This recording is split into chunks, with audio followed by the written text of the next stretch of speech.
It's my pleasure to start this session with Audie Warren, who will speak on additive and multiplicative Sidon sets.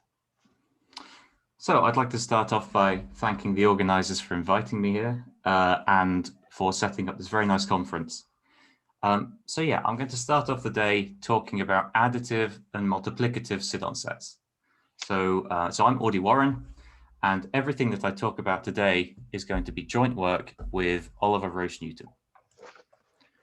Okay, so let's have a refresher on Sidon sets, or what I'm actually going to call additive Sidon sets.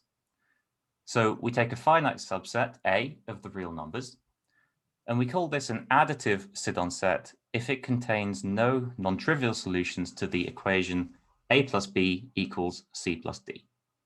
So this is what most people would simply call a Sidon set. I'm emphasizing additive Sidon set because we will also see multiplicative Sidon sets. And to make this extra clear, the trivial solutions to this equation are those where the elements on the left-hand side are the same as the ones on the right-hand side. So where the set of AB is the same as the set of CD. Okay, so an additive Sidon set is a set which has no solutions to this equation. And for this talk, I want to think of additive Sidon sets as examples of sets which have no additive structure. So there's different ways to talk about what the additive structure of a set is. You could talk about its additive energy. You could talk about its sum set. In some sense, this is the strongest because we're saying everything has only at most one representation. We have very little structure. So for the purpose of this talk, we talk about additive Sidon sets as sets with no additive structure. And now we come to the first important definition. So given any finite set A, this is now any set at all, we define the quantity S plus of A. Now this quantity S plus of A is the size of a largest additive Sidon set in A. So we take our set A of real numbers and we look through all of its subsets and we look whether they are additive Sidon sets, and we take the largest one. The size of that, or a largest one, the size of that set is S plus of A. Okay. So now we swap from additive Sidon sets to multiplicative Sidon sets. So we do the same thing here. We make the analogous definitions, but instead of dealing with the additive equation A plus B equals C plus D, we deal with the multiplicative equation A times B equals C times D. And so in the same way that we defined the additive Sidon sets, a multiplicative Sidon set is a set that has no non-trivial solutions to this multiplicative equation. Okay, so we now have these two types of sets. And we can make the same definition for the multiplicative sets that we made for the additive sets. So we take any set A in the real numbers, and we can define the quantity S star of A. I might accidentally call this S times of A occasionally. S star of A, which is the size of the largest multiplicative Sidon set in A. So we have these two quantities, S plus of A and S star of A. And in the same way that we could think of the additive Sidon sets as being sets with no additive structure, we can think of multiplicative Sidon sets as sets with no multiplicative structure. Okay, so let's look at these two quantities. These are the main focus of the talk, really. These two quantities, S plus of A and S star of A. So S plus of A, the largest additive Sidon subset of A, has been studied for the particular case where A is the first n integers. In this case, we know that S plus of A is actually asymptotically root n, capital theta of root n. Now, there's a very nice result of Komlosh-Sulyok and Semredi, which actually proves this is the worst case if you take a set of, let's say, natural numbers. So the theorem says, if we take any set of natural numbers of size n, then the largest additive Sidon set in A is at least as big, up to an absolute constant, that's what this double arrow sign means, at least as big as the largest additive Sidon subset of the first n integers. And we know that this is already root n. So, well, in fact, this was stated for the natural numbers or the integers or the rationals. This can actually be extended to just the real numbers. Okay, this result. So what does this mean? This means that we know that for all finite sets A of the real numbers, S plus of A, the largest additive Sidon subset of A, is at least as big as the largest additive Sidon subset of the first n integers, which is size root n. So we get this bound S plus of A is bigger than root A. Okay, so this holds for all finite A in the real numbers. What about S star of A? Well, in fact, the previous result, S plus of A is bigger than root A, this actually implies the same thing for S star of A. So this is relatively simple, and the connection between the two is taking the logarithm of the set. So the important thing about the logarithm is if you have a multiplicative energy equation solution, AB equals CD, and you take its logarithm, then you find log A plus log B equals log C plus log D. And so you find an additive energy solution in the set B, which is equal to log A. Okay, so what we have is the largest multiplicative subset of A is equal to the largest additive Sidon subset of B. And we already know that this is root B, which is the same as root A. So I've hidden some stuff here with taking only positive elements and stuff like this.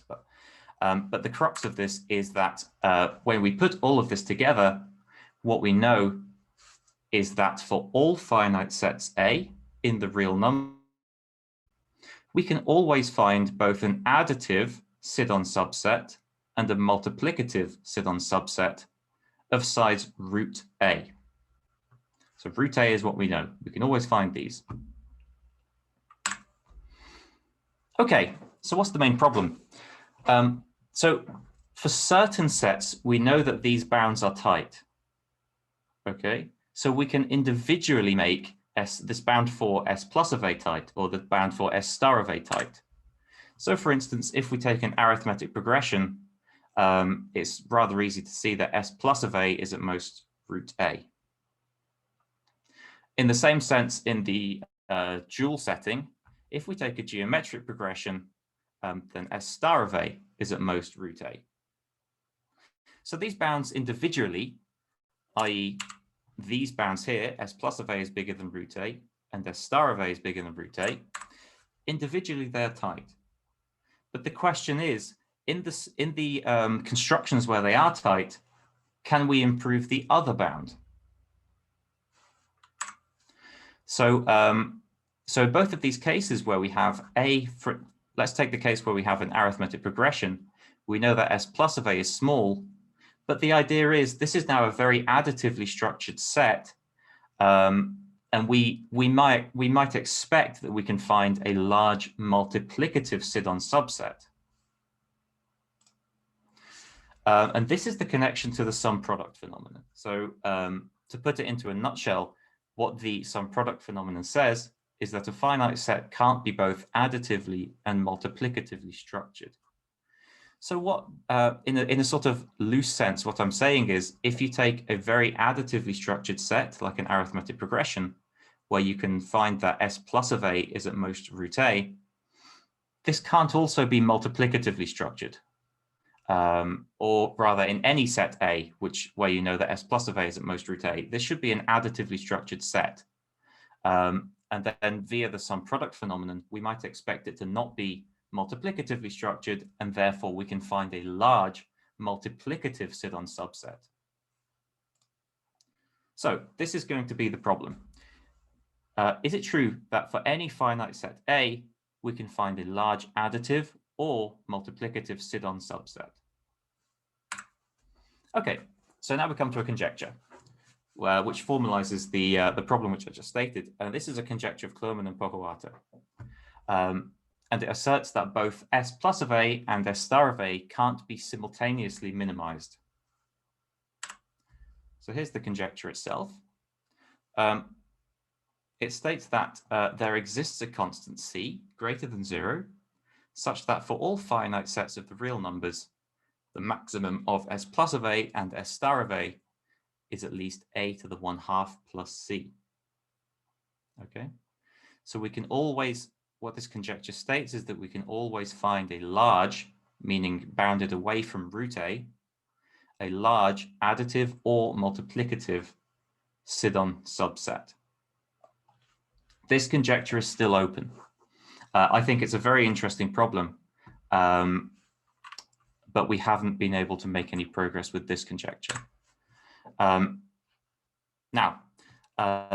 fact, Tue01 and Pohoata originally made a stronger conjecture where the constant c in this band above, you could swap this out for 1/2 minus epsilon, meaning that in the stronger conjecture, we would be claiming that maximum of s plus of a and s star of a is bigger than a to the 1 minus epsilon for all epsilon greater than 0. So in this sense, you could find a very large additive or multiplicative Sidon subset. And it's this stronger version of the conjecture which we, in a joint paper with Oliver Roche-Newton, which we disprove. In particular, what we do is we show that the constant c in this conjecture is at most 1/6. So if I put this into the conjecture here, the best that we could now expect for is 2/3 as the exponent up in the power of a. Okay.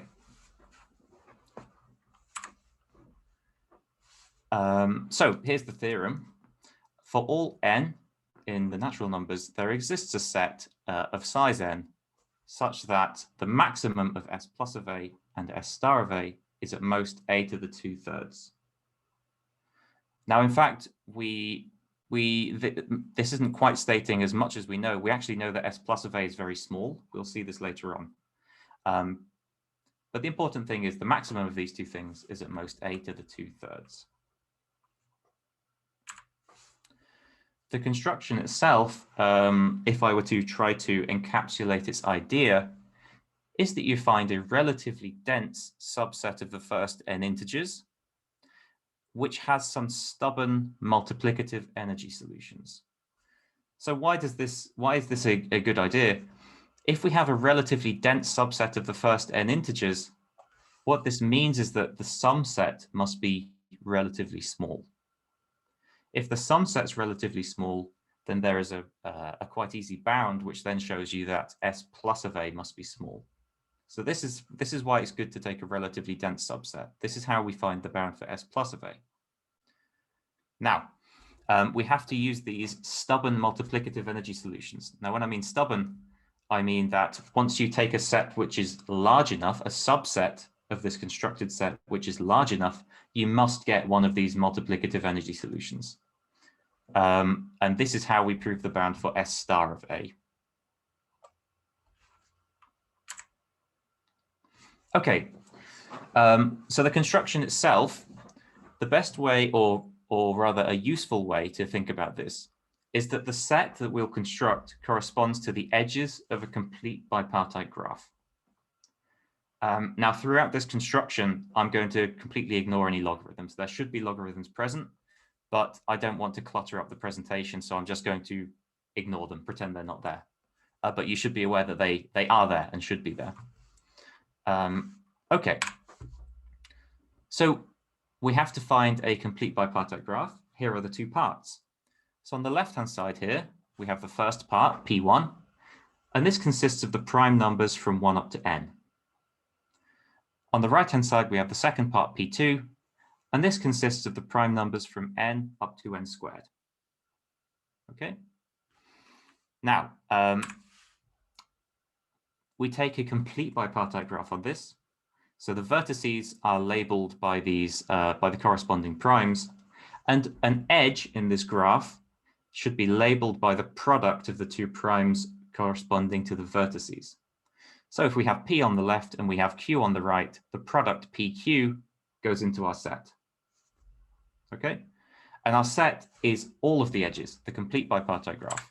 So I'm going to be quite liberal between swapping talking about the set itself, which we'll call A, which is a set of integers, and talking about sets of edges, E. because if you take a subset of this constructed set, it's the same thing as taking a subset of the edges in this graph. Okay, so let's look at the additive side first. Now, I claimed that the edges form a fairly dense subset A of the first n cubed integers. Why is this? Well, this is relatively clear. We can only go up to n cubed, since we have to take products of primes up to n with primes up to n squared. So we can only go up to n cubed. And it's fairly dense, since there are many, well, both of these parts are relatively large, and so we get n cubed divided by a power of a logarithm, which is certainly dense enough for us. So the edges themselves form a fairly dense subset of n cubed, okay? Or rather the labels of the edges. Now this implies that the sum set a plus a is small. We have a very large subset of n cubed. When we take its sum set, we can only go up to 2n cubed. And so the sum set itself is small. Okay, this is where we use a relatively simple bound, which is that if you take an additive Sidon set, or well, a Sidon set, an additive Sidon set, it must have maximal sum set because you can't get any repetitions. And so what we have is the bound s plus of a squared is at most s plus, the sum set of a plus a. Well, why is this? Well, if we take the largest additive Sidon subset of A and we take its sum set, well, because we have to get no repetitions by definition, this is, well, asymptotically is s plus of a squared. And it has to be contained in the sum set of A itself, so it must be bounded by the size of A plus A, which we actually already know is roughly the size of A. So on the additive side, we're already done. And we have the bound s plus of A is at most root A. And again, if you go through this with the logarithms, you end up with some extra logarithms on the right-hand side here. But I suppose the point is, this is very small. This is, well, it's almost as small as it can be. You certainly can't reduce this 1/2 anymore. So on the additive side, we're doing very well. We have very small additive Sidon subsets. Okay, so let's look at the multiplicative side. So this is where we have to use the idea that the constructed set A corresponds to the edges of the graph. So if we take subsets of A, it corresponds to taking subgraphs of this complete bipartite graph, right? Because we just take the subsets of the edges and the labels will correspond to the subset of A that we've taken. And the crucial thing, the main observation here, is that if you have a multiplicative Sidon subset of A, and you look at the edges corresponding to that subset, they cannot span a C4. Now, why is this? So we have this picture down here. So if we look on the left-hand side where I have drawn our graph, and we assume that we have a C4. So we've taken a subset, let's say, of the edges, and we still have a C4. So on the left-hand side, we have P prime. On the right-hand side, we have Q prime. And because we have a C4, the set corresponding to these edges must contain the 4 elements P times Q, P prime times Q, P times Q prime, and P prime Q prime. All 4 of these must be in our set, rather our subset of A. And I claim that this must give us a non-trivial energy solution, multiplicative energy solution. Why is this? Well, we look at the product P times Q. P times Q is in our set. We already have it here. Multiplied by P prime Q prime, which is also in our set. It's the rightmost element up here. And this is the same thing as if I were to swap the P with the P prime. So this is the same as P Q prime times P prime Q. Okay, so there are 2 things here. These are clearly equal because we have primes on both sides and we have the same 4 primes on both sides. And secondly, this is not a trivial solution. It's not trivial because P times Q cannot be the same as P times Q prime, for instance. Okay. So if we take a large enough subset of A, we must find a C4, if we take a multiplicative Sidon subset, we cannot get a C4 in the edges that correspond to that subset.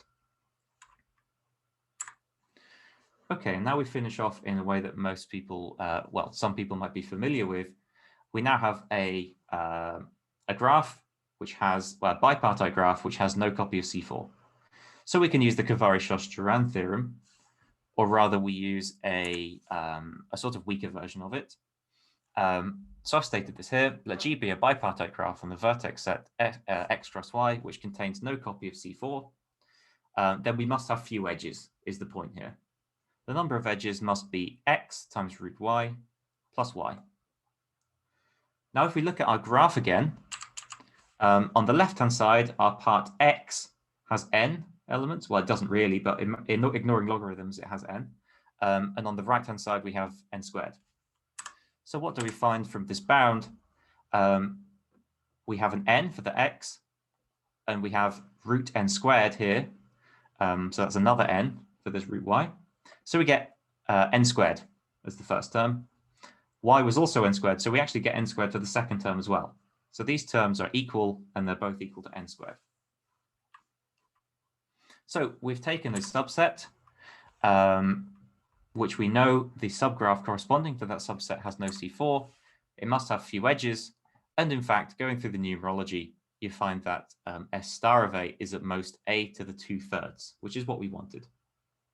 I've put this extra squiggle here because as I've written this, there would be logarithms. But if you do a very slight rebalancing of the two sides of the graph, very slight, very fine, just to a factor of a logarithm, you can actually remove the logarithms from this bound. So it's actually S star of A is bounded by an absolute constant times A to the 2/3. Okay. And this actually finishes the proof. So we know that the maximum of S plus of A and S star of A is at most A to the 2/3. And yeah, as I've just said, we don't actually have any logarithms on the right-hand side here. Okay. So that's the construction, and that's the proof of the result. And I just wanted to talk about a couple of variations of this problem just at the end, just to mention them. So what we've looked at is additive Sidon sets and multiplicative Sidon sets. And the idea is that these two things can't go together very well. But you could change these two things for other things. And maybe something similar, maybe something's true there as well. So the first variation is that you keep the multiplicative Sidon sets. So you look for solutions to A times B equals C times D. But instead of looking at additive Sidon sets, you then look for the solutions to this translated equation. A plus 1 times B plus 1 equals C plus 1 times D plus 1. And the idea here is you could ask the same, well, I suppose you could ask the same conjecture, and you could also ask for similar constructions which disprove strong versions of that conjecture. So can you, given any set A, can you always find a very large subset which contains no solutions to one of these two equations? And then the second alternative is that you look at the additive solution, additive energy equation, A plus B equals C plus D. And then you look at the same equation, but with squares over each of the variables. A squared plus B squared equals C squared plus D squared. And you can ask exactly the same question here. Can you always find a large subset which has no solutions to either of these two equations? And I suppose one small thing to note here is with the second pair of equations, we should be looking specifically over the real numbers, because over the integers, we actually expect that most that sets don't contain any solution or many solutions to this square energy solution here, the square energy equation. So there's a couple of variations of this problem, and I think that's all that I wanted to say. Thank you very much for listening. Thank you. We have a minute or two if there are any questions. So Audie, if you look in the Q&A, there's a question from Igor Sparlinsky. Are there FP analogs of this construction? Are there FP analogs of this construction in prime fields? Very good question. Very good question. I think, well, I think there are analogs to this construction in prime fields, yes. So this is a paper of Ilya Shredov, which we'll be hearing about later, which prove this the same thing, I think. The construction itself, obviously, because it uses prime numbers, I suppose if you took a small enough subset, the same thing might work. So yeah. Thank you. Okay, Audie, thank you very much. Thank you.